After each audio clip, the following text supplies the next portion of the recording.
হরে কৃষ্ণ। আজ আমরা শ্রীমদ্ ভগবদ গীতা যথাযথ এর প্রথম অধ্যায় অর্থাৎ বিষাদ যোগের শ্লোক 29 নিয়ে আলোচনা করব। চলুন শ্লোকটি প্রথমে শুনে নিই।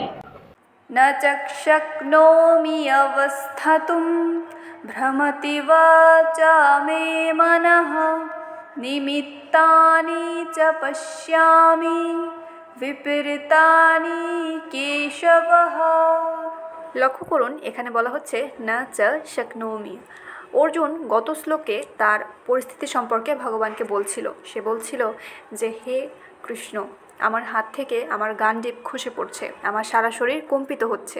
তো এমনভাবে তার যে বাহ্যিক প্রকাশ, যুদ্ধে তার সামনে দাঁড়িয়ে থাকা আত্মীয় স্বজনদের দেখে তার যে অনুভূতি হচ্ছিল, ভয় হচ্ছিল, তা ভগবানকে সে জানায়। এবং আজকের শ্লোকে সে বলছে, হে কেশব, আমি এখন আর স্থির থাকতে পারছি না, আমার আত্মবিস্মৃতি হচ্ছে এবং আমার চিত্ত উদ্ভ্রান্ত হচ্ছে। সে ভগবানকে এখানে কেশব বলে সম্বোধন করেছে।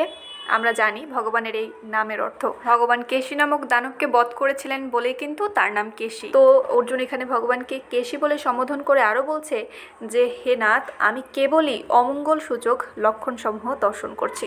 অর্থাৎ সে এখানে ভালো কিছুই দেখছে না।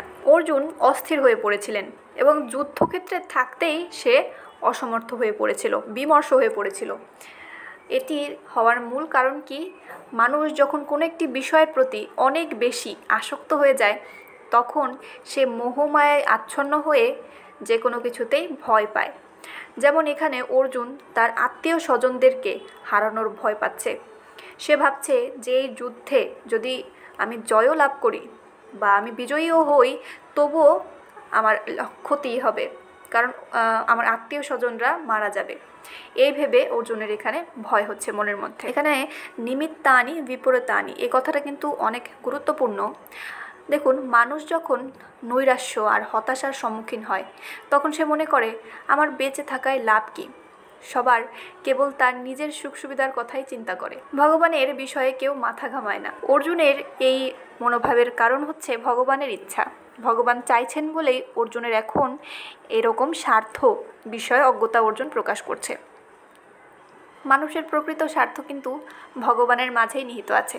যে ব্যক্তি এটি বুঝতে পারে, তার জীবনে কোনো দুঃখই থাকে না। বাচ্চাদের কাছ থেকে যদি তার খেলনা ছিনিয়ে নেওয়া হয়, বাচ্চারা কি করে? অবশ্যই কান্না করে। ঠিক একই রকম কিন্তু আমরা আমাদের এই জড়জগতের যে কোনো বস্তু বা বিষয়ের প্রতি, যে কোনো ব্যক্তির প্রতি এতটাই আসক্ত হয়ে থাকি যে আমাদের কাছ থেকে যদি সেই জিনিসটা, সেই ব্যক্তিটা চলে যায়, তাহলে আমরা নানা প্রকারে কষ্ট পাই। কিন্তু এর বদলে যদি আমরা এটা মনে করি যে এই জিনিসটা ভগবান ইচ্ছা করে আমাকে দিয়েছিলেন এবং ভগবান ইচ্ছা করেই আমার থেকে নিয়েছেন, তবে কিন্তু আমাদের আর কোনো প্রকারের কোনো কষ্ট অনুভূত হয় না। তাহলে কেমন লাগলো আজকের ভিডিওটি? যদি ভালো লেগে থাকে তাহলে অবশ্যই লাইক এবং শেয়ার করতে ভুলবেন না।